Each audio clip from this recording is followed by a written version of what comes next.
بسم اللہ الرحمن الرحیم۔ میں شہر میں رہا کرتی تھی۔ میری شادی جب سے گاؤں میں ہوئی تھی، میری زندگی میں عجیب و غریب واقعات پیش آ رہی تھی۔ پہلا حادثہ تو یہ ہوا کہ میرا شوہر ملک سے باہر کمانے کے غرض سے چلا گیا۔ اب میں اپنے گھر میں اکیلی تھی۔ سسرال میں مجھے کوئی پہچاننے والا یا سہارا دینے والا کوئی نہیں تھا۔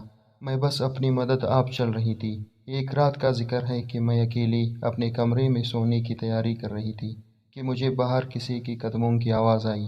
یہ آواز اتنی واضح تھی کہ میرے ذہن پر ایک خوف سوار ہو گیا۔ اس کے بعد میں سونے کے لیے لیٹ گئی، مگر پھر بھی میرا دماغ خوف کے زیر اثر رہا۔ فجر تک مجھے نیند نہ آئی۔ اس کے بعد نہ جانے کب میری آنکھ لگی۔ میں ابھی 1 گھنٹہ ہی سوئی تھی کہ میری ساس نے میرے کمرے کا دروازہ بجایا۔ "بہو، ابھی تک سو رہی ہو؟" ان کی آواز سن کر میں چونک گئی۔ مجھے تو سوئے ہوئے ابھی 1 ہی گھنٹہ ہوا تھا۔ میں آنکھیں ملتے باہر آئی۔ وہ میری سرخ آنکھیں دیکھ کر حیران رہ گئی۔ "کیا ہوا بیٹی؟ سب خیریت تو ہے نا؟" تب میں نے انہیں سب بتا دیا کہ رات کو کسی کے قدموں کی آواز سن کر میں ڈر گئی تھی۔ "ہاں بیٹی، یہ گھر ہی اتنا بڑا ہے کہ اچھے خاصے انسان کو ڈر لگنے لگتا ہے۔ تم ایسا کرو، کل سے اپنی نند کے کمرے میں سو جاؤ۔ آخر وہ تمہاری بہنوں کی طرح ہے۔" یہ بات مجھے عجیب سی لگی۔ اپنی بیٹی کی بجائے وہ اسے میری نند کہہ رہی تھی۔ "اچھا ٹھیک ہے، میں کل سے سائرہ کے کمرے میں سو جاؤں گی۔"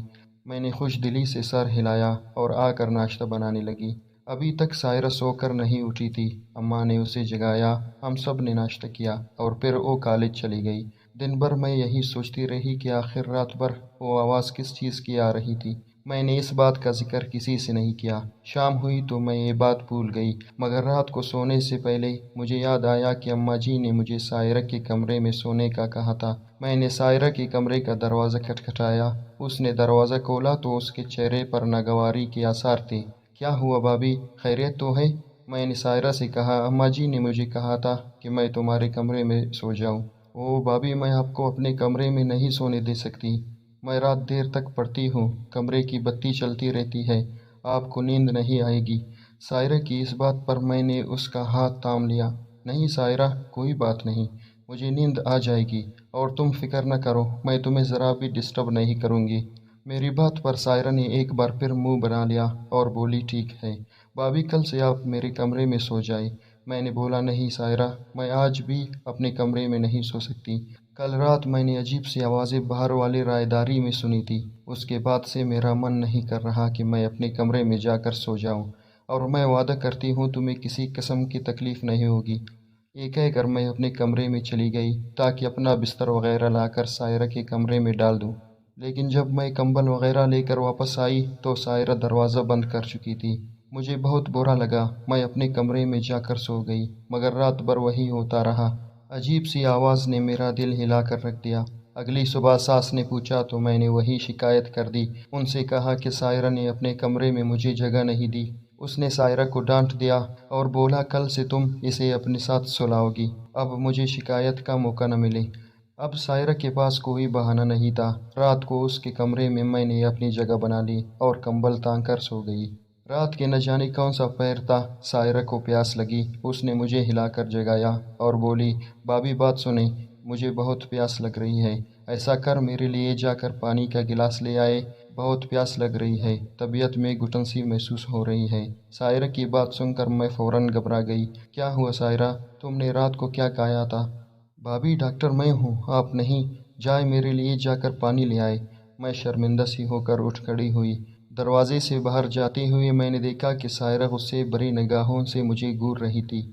خیر میں پانی لینے چلی گئی۔ پانی لے کر جیسے ہی میں نے دروازے پر آ کر دروازہ بجایا تو یہ دیکھ کر حیرت کی انتہا نہ رہی کہ دروازہ اندر سے بند تھا۔ "سائرہ دروازہ کھولو، میں اس وقت کہاں جاؤں گی؟" میں نے ہلکی سی آواز میں کہا۔ گھر میں زیادہ شور بھی نہیں کرنا چاہتی تھی، اس لیے خاموشی سے ہلکی ہلکی دستک دے رہی تھی، مگر اس نے دروازہ نہیں کھولا۔ میری تو جیسے خوف کے مارے جان ہی نکل رہی تھی۔ رات کے اندھیرے میں گھر بھی اتنا کھلا تھا کہ ایک کمرے سے دوسرے کمرے میں جاتے ہوئے ڈر لگتی تھی، مگر کیا کرتی۔ پورے 10 منٹ سائرہ کے کمرے کے باہر کھڑی رہی، مگر اس نے جواب نہیں دیا۔ مجبوراً میں ڈرتے ڈرتے اپنے کمرے کی طرف بڑھی۔ مجھے لگ رہا تھا جیسے کوئی میرے کمرے میں پہلے سے موجود ہے۔ میں نے باہر کی راہداری کی روشنی چلائی اچھی طرح سے اپنے کمرے میں دیکھ کر اندر گئی اور پھر دروازے کو کنڈی لگائی۔ بیڈ پر لیٹے کافی دیر یوں ہی گزر گئی۔ رات کا نہ جانے کون سا پیر تھا کہ شور سے میری آنکھ کھل گئی۔ بالکل ویسا ہی شور مجھے محسوس ہوا تو گھبراہٹ سر پر طاری ہو گئی۔ ڈر کے مارے میں اپنے بستر میں ہی رہی۔ کافی دیر گزر گئی اور شور آنا بند ہو گیا۔ اب مجھے اطمینان ہو گیا۔ میں واپس سونے کے لیے لیٹ گئی اور صبح کو میری آنکھ کھلی، مگر اب میں نے طے کر لیا کہ سائرہ کی اس چالاکی میں نہیں آؤں گی۔ آخر وہ مجھے اپنے کمرے میں سونے کیوں نہیں دیتی؟ میں نے نہ ہی ساس سے گلہ کیا اور نہ ہی سائرہ سے اس بات کا شکوہ کیا۔ اگلے دن سائرہ مجھ سے کہنے لگی، بھابی رات کو میں نے آپ کو پانی لینے بھیجا تھا، اس کے بعد نہ جانے آپ کہاں چلے گئی، میں آپ کا انتظار کرتی رہی۔ اس کی بات سن کر میری حیرت کی انتہا نہ رہی۔ لوگ بھی کتنے منافق اور جھوٹے ہوتے ہیں۔ خیر کیا کہہ سکتی تھی، میں نے خاموشی اختیار کر لی۔ اگلی رات میں پھر سائرہ کے کمرے میں سو گئی۔ رات کو پھر وہی تماشا ہوا۔ اس نے مجھے پانی کے لیے جگایا۔ میں نے اس سے وعدہ لیا کہ وہ دروازہ بند نہیں کرے گی، لیکن اس نے پھر وہی حرکت کی، دروازہ بند کر دیا، اور جب میں آئی تو مجھے اپنے کمرے میں جا کر سونا پڑا۔ اب میں نے سوچ لیا تھا کہ میں اس کو پانی دینے نہیں اٹھوں گی۔ اگلے دن میں نے خوش اسلوبی سے کام لیا، سائرہ سے کسی بات کا گلہ نہیں کیا۔ اسی طرح دن گزر گیا اور رات کو میں اس کے کمرے میں سو گئی۔ رات کے ٹھیک 2-3 بجے اس نے مجھے ویسے ہی جگایا اور بولی کہ بھابی گھبراہٹ ہو رہی ہے، میرے لیے ذرا پانی تو لے آؤ۔ مگر اب کی بار میں نے آنکھ نہیں کھولی اور سونے کی بھرپور اداکاری کی۔ سائرہ رات بھر مجھے جگانے کی کوشش کرتی رہی، مگر میں نے بھی آنکھ نہ کھولی۔ وہ سمجھ گئی کہ میں اٹھنے والی نہیں ہوں، اور پھر اس نے مجھے 2-3 بار اونچی آواز میں پکارا۔ میں نے جواب نہ دیا تو اسے یقین ہو گیا کہ میں سو رہی ہوں۔ تب وہ دھیرے سے اٹھی، اپنے کمرے کی الماری کھولی جس کی چابی اس نے اپنے پاس رکھی ہوئی تھی۔ الماری سے ایک گٹھڑی نکال کر دوبارہ مجھ پر نظر ڈالی اور پھر کمرے کی کھڑکی کھول کر پہلے ادھر ادھر دیکھا اور پھر اس نے کھڑکی میں سے چھلانگ لگا دی اور باہر کو چلی گئی۔ یہ دیکھ کر میرے تو پسینے چھوٹ گئے۔ یا خدا، یہ لڑکی رات کے اس وقت کہاں جا رہی ہے؟ اسے کچھ تو معلوم ہونا چاہیے۔ یہ گھر کی عزت ہے۔ بھائی پردیس کمانے گئی ہے تاکہ یہ اپنی تعلیم مکمل کر سکے، اور اسے دیکھو کیا چکر چلا رہی ہے۔ ایک لمحہ تو میرے دل نے چاہا کہ میں جا کر اپنی ساس کو سب کچھ بتا دوں کہ سائرہ رات کو کسی سے ملنے گئی ہے، مگر پھر سوچا کہ پہلے میں اسے خود سمجھا کر دیکھوں گی۔ میں ابھی بستر میں لیٹی ہی تھی کہ دوبارہ کھڑکی کھلنے کی آواز آئی۔ میں نے اٹھ کر کھڑکی بھی بند نہیں کی تھی۔ شاید میں بہت ڈر گئی تھی کہ سائرہ کو شک نہ ہو جائے، اسی وجہ سے خاموش ہی لیٹی رہی۔ پھر دیکھا تو سائرہ کھڑکی سے اندر آ رہی تھی۔ اس نے وہ گٹھڑی ویسے ہی الماری میں بند کی اور پھر چابی اپنے پاس رکھ کر سو گئی۔ میں حیرت سے اسے دیکھتے رہ گئی۔ سائرہ تو بڑی دلیر نکلی۔ اب میری سمجھ میں آیا کہ یہ مجھے رات کو پانی کے بہانے سے باہر کیوں بھیجتی تھی۔ پھر میں چپ ہو گئی۔ میرے ہاتھ میں ایک سراغ تو آ ہی گیا تھا۔ اگلے دن اس کے کمرے میں سونے سے پہلے میں نے اسے سختی سے منع کیا کہ وہ رات کو مجھے جگایا نہ کرے، میری نیند میں خلل پڑتا ہے۔ اگر پانی پینا ہے تو خود جگ میں ڈال کر یہاں رکھ لے، بلکہ میں نے خود ہی پانی ڈال کر اس کے ٹیبل کے پاس رکھ دیا۔ اب اس کے پاس کوئی بہانہ نہیں تھا کہ وہ مجھے جگا سکے۔ رات کے اس پر وہ دوبارہ اپنے بستر سے اٹھی اور الماری میں جھانکنے لگی۔ میں مکمل طور پر الرٹ ہو چکی تھی۔ میرے کان اس کے آہٹ پر لگے ہوئے تھے۔ اس نے بالکل ویسے ہی کھڑکی کھولی اور باہر کود گئی۔ میں حیرت سے اسے دیکھی جا رہی تھی۔ پھر مجھ سے صبر نہ ہوا۔ میں بھی دھیرے سے اپنے بیڈ سے اتری اور سائرہ کی طرف کھڑکی سے کود گئی۔ اس کی اونچائی زیادہ نہیں تھی، یہ گھر کی پچھلی طرف کھلتی تھی۔ میرے پاؤں میں جوتے بھی نہیں تھے، ایک پاؤں میں بہت چبھن ہو رہی تھی۔ آس پاس کانٹے اور چھوٹی چیزیں میرے پاؤں میں چبھ کر تکلیف دے رہی تھی، مگر سائرہ شاید پہلے سے انتظام کر کے آئی تھی، ورنہ وہ اتنی تیز رفتاری سے نہ چلتی۔ میں دیکھ رہی تھی کہ وہ کافی تیز تیز قدم اٹھاتے آگے کی جانب بڑھ رہی تھی۔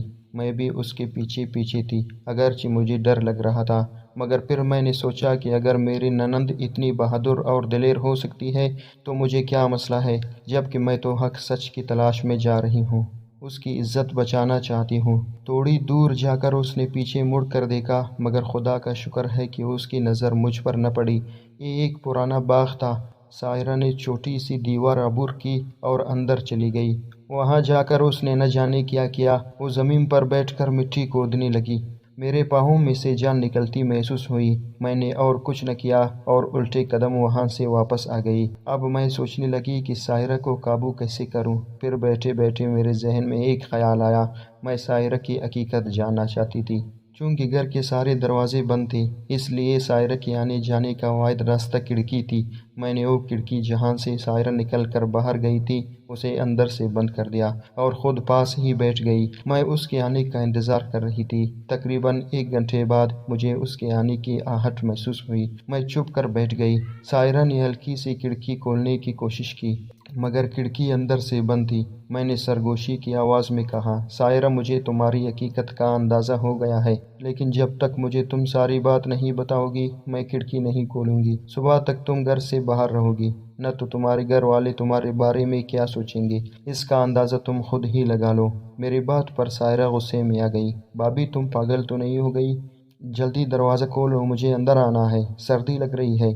اس کی جلد بازی بتا رہی تھی کہ وہ بھی خوف زدہ ہے، مگر میں نے صاف انکار کر دیا کہ میں کھڑکی نہیں کھولوں گی جب تک وہ مجھے ساری بات نہیں بتا دیتی۔ بھابھی تم ایک بار کھڑکی تو کھولو، اندر آ کر تمہیں ساری بات بتاتی ہوں۔ اب وہ میری منتیں کرنے لگی۔ پھر میں نے اس سے قسم لی کہ وہ مجھے ساری بات سچ سچ بتائے گی۔ تب میں نے کھڑکی کھولی۔ وہ بڑبڑاتی ہوئی کھڑکی سے اندر داخل ہوئی اور مجھے غصے سے دیکھنے لگی۔ بھابھی خدا کا خوف کرو، مجھ پر شک کرو گی؟ میں 5 وقت کی نماز پڑھتی ہوں، مجھے اپنے بھائیوں کی کمائی کا احساس ہے، میں کوئی غلط کام کرنے نہیں گئی۔ یہ کہتے ہوئے ساحرہ الماری کی طرف بڑھی اور وہ گٹھڑی رکھنے لگی۔ میں نے وہ گٹھڑی اس کے ہاتھ سے پکڑ لی اور کہنے لگی کہ مجھے ساری بات بتاؤ جیسا کہ تم نے وعدہ کیا تھا، ورنہ میں اماں جان کو سب بتا دوں گی۔ میری دھمکی پر وہ ڈر گئی۔ اچھا بیٹھو، میں تمہیں سب بتاتی ہوں، گٹھڑی میں کیا ہے یہ بھی دکھا دوں گی۔ یہ کہانی اس وقت شروع ہوئی جب میڈیکل کالج میں میرا پہلا سال تھا۔ پہلے ہی دن لڑکوں نے مجھے تنگ کرنے کی کوشش کی۔ آپ تو جانتی ہے میں بات بات پر ڈر جاتی ہوں۔ شاید میری یہی معصومیت ایک وڈیرے کے بیٹے کو پسند آ گئی۔ بس پھر کیا ہوا، وہ تو میرے پیچھے ہی پڑ گیا۔ میں نے اس سے جان چھڑوانے کی بہت کوشش کی، مگر میں جہاں بھی جاتی وہ مجھے وہاں پہلے سے ہی کھڑا ملتا۔ کچھ دنوں کے بعد مجھے ایسا محسوس ہوا جیسے کہ وہ شکاری اور میں اس کا شکار ہوں۔ اب میں جتنی بھی کوشش کر لیتی اس سے بچ کر نہ جاتی۔ ایک دن میں نے اس سے منت کی کہ خدا کے لیے میرا پیچھا چھوڑ دو، میرے بھائی پردیس میں ہے، وہ میرے لیے پیسے کماتے ہیں، میرے فیس بیچتے ہیں، مجھے اچھا نہیں لگتا کہ میں کالج آ کر ایسی باتیں کروں۔ میری بات پر وہ خوب ہنسا اور کہنے لگا کہ میں تمہاری جان چھوڑ دوں گا، لیکن اس کے لیے پہلے تمہیں مجھ سے ایک ملاقات کرنی ہوگی تاکہ میں اپنی محبت کا اظہار کر سکوں۔ فکر نہ کرو، میں کسی اکیلی تنہا جگہ پر تمہیں کچھ نہیں بولوں گا۔ تم ایک بڑے ہوٹل میں آ جانا جہاں سب لوگ کھانا کھاتے ہیں، میں تمہیں اپنے دل کا حال بتاؤں گا۔ اگر میں تم کو معقول آدمی نہ لگا تو مجھے چھوڑ دینا، میں کچھ بھی نہیں کہوں گا۔ مجھے اس کی یہ تجویز پسند آئی۔ سوچا کہ شاید ایک بار مجھ سے ملنے کا خواہش مند ہو۔ مقررہ دن پر میں اسی ہوٹل میں چلی گئی جہاں اس نے مجھے بلایا تھا۔ میں اس لیے بے فکر تھی کہ اس ہوٹل میں پہلے بھی جا چکی تھی۔ اکثر یہاں پر 200-300 لوگ بیٹھے ہوتے تھے، اس لیے ڈرنے والی کوئی بات نہیں تھی۔ ہم نے ہوٹل کے دوسرے فلور پر ملنا تھا جہاں پر تقریباً 300-400 کرسی اور میز لگے ہوتے تھے۔ مقررہ وقت پر میں اس کے ساتھ وہاں پہنچ گئی۔ میں نے اس سے کہا کہ ہم نیچے بیٹھ کر بات کر لیتے ہیں۔ وہ کہنے لگا پھر وہاں زیادہ لوگ ہوں گے، ہم آرام سے بات نہیں کر سکیں گے، یہاں تو 2-4 لڑکے ہی بیٹھے ہیں، ایسے اچھا نہیں لگتا کہ میں اپنی عزت کو بازاروں میں رسوا کروں۔ اس کی یہ فلمی لائن مجھے بڑی پسند آئی۔ اوپر جا کر میں نے جب دیکھا وہاں تو پورا مال خالی تھا، ایک بھی آدمی وہاں موجود نہیں تھا اور دروازے پر بھی کوئی نہیں تھا۔ اب مجھے ڈر کا احساس ہوا۔ میں نے کہا منیب، یہ تم مجھے کہاں لے آئے ہو؟ یہاں تو کوئی نہیں ہے، کیا تم نے یہ ہال بک کروایا ہے؟ منیب نے ہاں میں سر ہلایا اور ایک شیطانی مسکراہٹ اس کے چہرے پر نظر آ گئی۔ تم مجھے اس لیے یہاں لائے ہو؟ میں نے غصے اور نفرت سے اسے دیکھا۔ اس نے مجھے آگے بڑھ کر رسوا کرنے کی کوشش کی تو میں نے اس کے منہ پر تھوک دیا۔ اس بات پر وہ غصے سے تلملا اٹھا۔ میں جلدی سے باہر بھاگی، دروازہ کھول کر ایک قدم آگے ہی رکھا تھا کہ اس نے مجھے بازو سے کھینچ کر اندر کرنا چاہا۔ اتنے میں ایک لڑکا وہاں آ گیا، نہ جانے کیسے وہ فرشتہ بن کر اوپر آیا۔ اس نے منیب کو گریبان سے پکڑا اور مجھے اس سے آزاد کروا دیا۔ میں اس کی شکر گزار ہوئی اور اس کا شکریہ ادا کرتی ہی کالج چلی گئی۔ منیب کی نیت پتہ چلنے کے بعد میری آنکھوں سے آنسو بہنے لگے۔ پھر میں گھر آ گئی۔ اس دن میرا کالج میں دل نہیں لگا۔ میں اپنے اس محسن کے بارے میں سوچ رہی تھی کہ جس نے مجھے منیب کے عذاب سے بچایا تھا۔ پھر 3 دن بعد مجھے معلوم ہوا کہ وہ ہمارے ہی کالج میں پڑھتا ہے، اور کہ اسے میرے اور منیب کے معاملات کا بھی پتہ تھا۔ وہ میرا چھپ کر پیچھا کرتا تھا۔ جب مجھے معلوم ہوئی تو میں اس کا بہت شکر گزار ہوئی۔ اس کا نام احسان تھا۔ میں نے اس سے مل کر اس کا شکریہ ادا کیا۔ مجھے احسان کی یہ بات بھی پسند آئی کہ اس نے ملنے پر بھی مجھ سے اظہار محبت نہیں کیا اور خاموشی سے میرا حق ادا کر دیا۔ پھر اس بات کی خبر جلد ہی منیب کو ہو گئی۔ منیب ایک ضدی لڑکا تھا۔ اس نے احسان کو نقصان پہنچانا شروع کر دیا۔ اس کے بس میں ہوتا تو وہ اس کی جان لے لیتا، مگر وہ ایسا نہ کر سکا، یہاں تک کہ ہمارا آخری سال آ گیا۔ اب منیب نے اپنی کمینگی دکھانا شروع کر دی۔ پورے سال کا اجر ہمیں ملنا تھا۔ جب ہمارے ایک پروفیسر نے احسان کو ایک ایسا تجربہ کرنے کو دیا جسے ہمارے لیے کرنا مشکل ہی نہیں، ناممکن تھا۔ منیب نے اپنے اثر و رسوخ سے ایسا جال بچھایا کہ احسان کم از کم اس تجربے میں فیل ہو جائے اور اسے پروفیسر کے سامنے ذلت اٹھانی پڑے۔ اس تجربے کے لیے ہمیں انسانی ہڈیوں سے ڈھانچہ بنانا تھا، جس کے بارے میں کسی کو معلوم نہیں تھا کہ وہ کہاں سے ملیں گے۔ احسان نے بہت کوشش کی، مگر منیب کے اثر و رسوخ کی وجہ سے یہ ممکن نہ تھا۔ کالج کے آس پاس اس کے جان پہچان بہت تھی، اس لیے احسان کو ہر ناکامی کا منہ دیکھنا پڑتا۔ ایسے میں نے اس کا ساتھ دینے کی ٹھان لی، کیونکہ اس نے ایسے وقت پر میری مدد کی تھی جب میں بالکل بے بس تھی۔ میں نے پرانی قبروں کی تلاش شروع کر دی۔ مجھے کسی نے بتایا کہ یہاں پاس ہی جو باغ ہے وہ جنوں بھوتوں کے حوالے سے مشہور ہے، اور وہاں پر انسانی ڈھانچے اکثر پڑے نظر آتے ہیں۔ اس بات نے مجھے ہمت دی۔ میں دن کو تو یہ کام نہیں کر سکتی تھی، کیونکہ یہ جگہ بھی کالج کے پاس ہے۔ منیب کی نظر پڑتی تو وہ میرے لیے ایک اور ہی مشکل کھڑی کر دیتا، اس لیے میں نے یہ سوچا کہ یہ کام میں رات کے اندھیرے میں کروں گی۔ میں دن کو جگہ کا تعین کر لیتی اور رات کو وہاں پہنچ جاتی۔ آج کچھ آخری چیز رہ گئی تھی جو میں نے مکمل کر لی۔